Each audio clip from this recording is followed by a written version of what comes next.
자, 그러면 이러한 발기를 어떻게 평가를 할 것인가?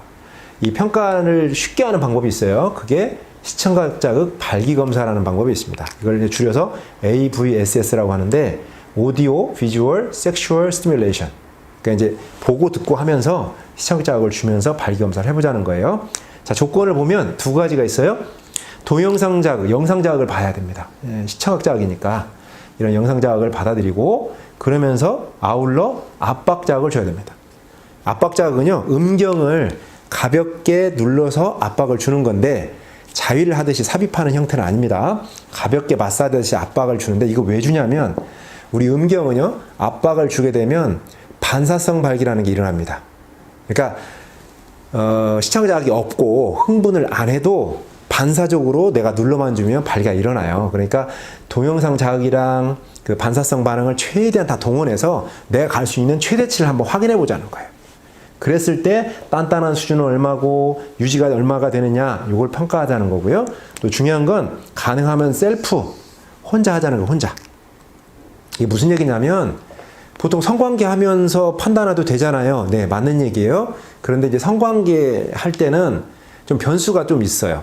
예를 들어서 내가 이 상황을 정말 잘해야 돼라고 하는 마음의 부담이 있잖아요. 그러니까 불안하거나 좀 강박에 시달리거나 약간 초조한 마음도 들고 이러다 보면 내가 가지고 있는 원래 본래 하드웨어 수준이 100% 다 발휘가 안 되는 수가 많아요. 그러다 보니까 온전하게 내가 가지고 있는 그 신체적인 조건의 평가치를 다 확인할 수가 없다는 거죠.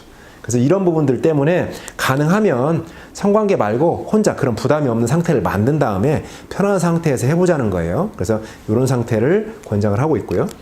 그다음에 시간 조건, 얼마를 노출시키는 게 좋으냐 이런 상황을 15분 정도라는 거예요. 15분 정도. 뭐 당연하겠죠. 왜냐하면 유지 시간이 15분 이상은 가능해야 되니까 이 시간을 확인을 해야 되니까 말이죠. 근데 이제 이런 경우가 있어요. 확인을 하다가 보니까 처음에 발기가 돼서 금방 사그러들었어요. 에이, 사그러들었으니까 끝! 이렇게 해서 마무리를 짓는 경우가 있는데 이러지 말라는 거예요. 왜냐하면 자, 발기가 됐을 때 처음에 흥분이 이렇게 올라와요. 그래서 쭉 잘 유지가 돼요. 15분 정도. 아, 이건 정상이겠죠. 근데 이런 분도 있어요. 처음에 발기가 잘 되긴 했는데 사그러들어. 근데 중간중간 또 이렇게 재발기가 잘 돼요. 예, 이런 분들도 있어요. 자, 그 다음에 이런 분들 말고도 이런 분도 있어요. 아, 처음에 발기가 잘 되는데 쭉 안 되다가 어쩌다 한번 살짝 되고 이렇게 끝나는 분도 있고요. 어떤 분은 처음에만 반짝 발기가 되고 영영 그날은 어려운 경우가 있을 수 있어요. 자, 이런 분들이 있겠죠. 누가 제일 나은 사람이죠? 예. 요 분이 정상이죠. 이분은 15분 이상 유지가 되니까. 그 다음에 요분보다 조금 나쁜 분이 요분이고, 이분보다 나쁜 분들이 요분이고, 이분보다 아주 나쁜 분들이 요분이 되겠죠. 그리고 요것도 재발기가 되는 시간도 짧을수록 좋겠죠. 이분은 한 5분 걸려. 예. 이분은 성적 감수성이 많이 떨어지는 분이죠. 이분에 비해서 상대적으로. 그래서 우리가 발기 쪽 이렇게 치료할 때도 이런 것들을 살펴서 지금 경과가 우리 선생님께서 경과가 어떻게 지금 올라오고 있는지도 확인할 수 있는 그런 과정이 되는데요. 그렇기 때문에 가능하면 이게 중간에 이렇게 사그러진다고 하더라도 여기서 끝 하지 마시고 15분까지는 봐주시라는 거예요. 그 다음에 평가하는 주기. 이건 뭐냐면 일회성 평가에 그치지 말라는 거예요. 내가 한번 해봤더니 안 돼.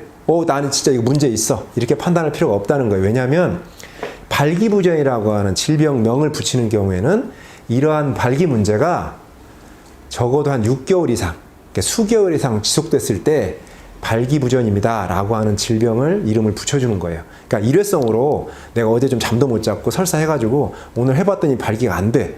네, 이럴 수 있어요. 근데 이제 이런 상태가 없어지고 나서 나중에 보니까 온전하게 발기가 예전처럼 잘 이루어져요. 이럴 경우에는 질병 상태를 보지 않는 거예요. 일괄성으로 이제 문제가 있다 보기 때문에 가능하면 평가를 내가 한 번 했을 때 안 좋았더라도 평가를 좀 해볼 필요가 있어요. 한 1주나 2주에 한 번씩 이렇게 해가지고 한 1개월 또는 이렇게 한 3개월 이렇게 일정 기간을 관찰을 해볼 필요가 있어요. 근데 반복되지 않고 문제가 일회성으로 끝났다. 그러면 나는 질병 상태가 아니에요. 그런데 이게 자꾸 반복이 돼. 적어도 한 10번 중에 한 서너 번, 4, 5번, 6, 7번 이렇게 빈도수가 좀 많아지게 되면 아무래도 이제 질병 상태다라고 판단하시고 원인을 따져서 왜 내가 나빠졌는지 이유를 좀 살피시고 그 원인을 해소하는 노력을 좀 하셔야 되겠죠. 이제 이렇게 오늘 이렇게 발기부전을 평가하는 방식을 제가 설명을 좀 드렸고요.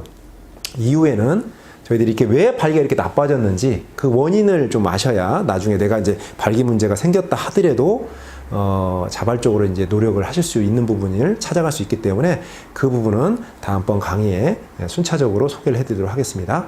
오늘은 여기까지 마무리 짓도록 하겠습니다.